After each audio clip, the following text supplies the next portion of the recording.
When it's time for crunch time, he passes the ball. And in the fourth quarter, he passes the ball. He doesn't shoot. It's crazy.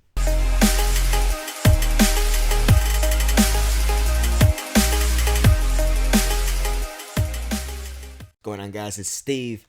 Now, I made this video a while ago, and I got a lot of flack on it, and a lot of people disagreed. So I just want to talk about it again and just show that I think, in my opinion, I was correct about this. And I just want to talk about Carmelo Anthony and Kristaps Porzingis and the New York Knicks. So a lot of people coming into the season were saying it's over. We got to trade Melo. He's out of his prime. He's not doing this. He's not doing that. He's not great anymore. But the thing about it, and people say he can't make the playoffs and things like that, I'm not going to sit here and defend Melo. I've done that so many times. What I'm going to say is this. Carmelo Anthony is still the best player on the Knicks. And all of those people that were saying trade him, first of all, you can't. He's a no trade option, no trade clause. And second of all, Kristaps Porzingis is not an alpha dog type player. At best, he will be a second or third option on a championship contending team. I do not see him as a Dirk Nowitzki in the future. I do not see him as a Tim Duncan. I've said this numerous times. I got a lot of flack. You know what I think it is? The media and, people in general, fans in general, nowadays, they're so quick to label someone an NBA superstar. An NBA superstar is someone that you build your team around. Your Melos, your Lebrons, your Wades, your Boshes, your Kobe's, your T-Mac, your Timmys, your Dirks, etc., your KGs, your Paul Pierces, your Ray Allens. Those are NBA superstars. A lot of people are so quick to just label someone a superstar because they're putting up decent numbers. So think about this. Would you guys surround a team with CJ McCollum? CJ McCollum, who had a breakout season last year. Would you surround CJ McCollum with players to help win a championship? Last year, he had a breakout year with 21 points per game. This year, he's averaging 22 points per game. Would you surround a team around CJ McCollum? No, I wouldn't. Kawhi Leonard, maybe. The argument with Kawhi is his defense is so good that it makes him a great player. Because his offense is not that great. It's all right, but I wouldn't count on it in a best of 7 against someone like a Kevin Durant. I wouldn't count on it. And that's what we saw last year.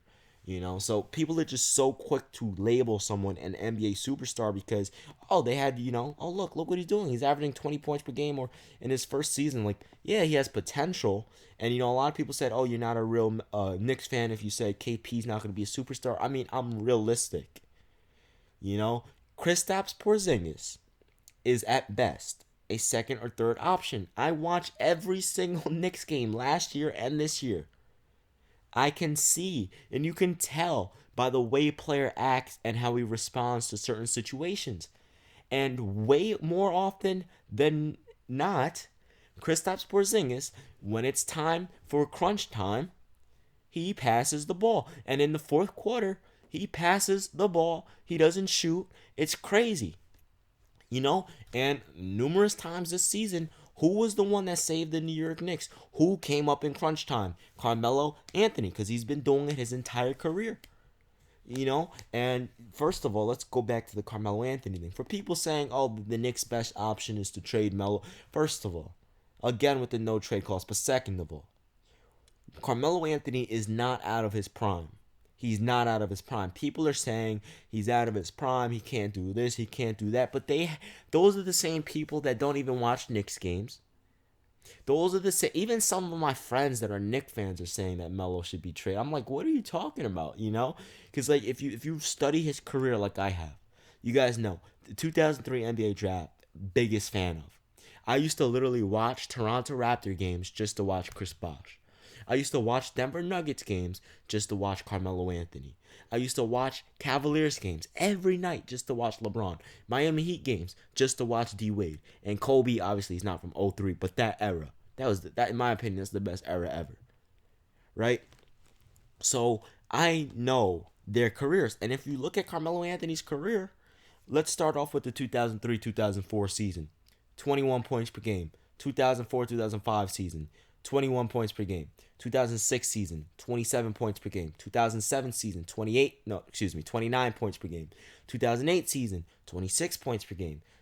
2009 season, 23 points per game. 2010 season, 28 points per game. 2011 season, 26 points per game. 2012 season, 23 points per game. 2013 season, 28.7 points per game. 2014 season, 27 points per game. 2015, 24 points per game. 2016, 22 points per game. And 2017, 22 points per game. Now, here's the thing that a lot of people don't understand. I'm going to now list his minutes played. 36 minutes per game, 34 minutes per game, 36 minutes per game, 38, 36, 34, 38, 35, 34, 37, 38, 36, 35, and 33. What do you notice? It's going down consistently. Why? Because when you get older and when you're an NBA superstar at an older age, your coaches know in the regular season, cruise control, but when it's time in the playoffs, we need you to play heavy minutes. They cannot play him heavy minutes. If they were playing Carmelo Anthony 38 minutes per game, he would be averaging 28 points per game. And people would be saying, oh my goodness, he's so elite. He's this, he's that. Oh my goodness, he wins. He deserves MVP. I don't understand the double standard. They allow LeBron James to coast through the regular season. But when we do it for Carmelo Anthony, someone that needs to rest because he's definitely making the playoffs this year, people say he's out of his prime. How does that make sense? He's taking less shots per game. He's passing more than ever. Last season, he had a career high in assists.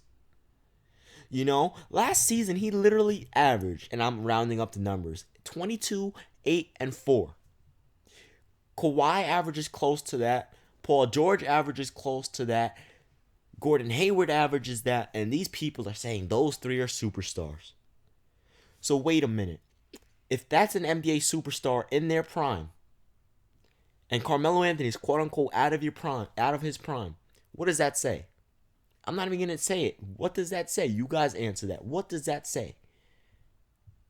So the double standard is ridiculous. It's crazy. I can't stand the people that say Carmelo Anthony needs to be traded. He's still the best player on that team. He's still one of the best players in the world. He's not out of his prime. And I guarantee you, all of the people saying, oh, Melo's out of his prime, he sucks, those are the same people that are going to hop on the Knicks bandwagon in the NBA playoffs in the Eastern Conference Finals. Anyway, guys, it's been Steve. Again, I still think Carmelo Anthony is the best player on the Knicks. No, Kristaps Porzingis, in my honest opinion, from what I'm seeing, cannot lead a team to a championship. We should not build around him. If we ever lose Carmelo Anthony, we need to get a better player than Porzingis to have that number one option. And unfortunately, to be real, there are only 4 or 5 players in the league at this moment, excluding Dwyane Wade. And the reason why I say that is because he's out of his prime.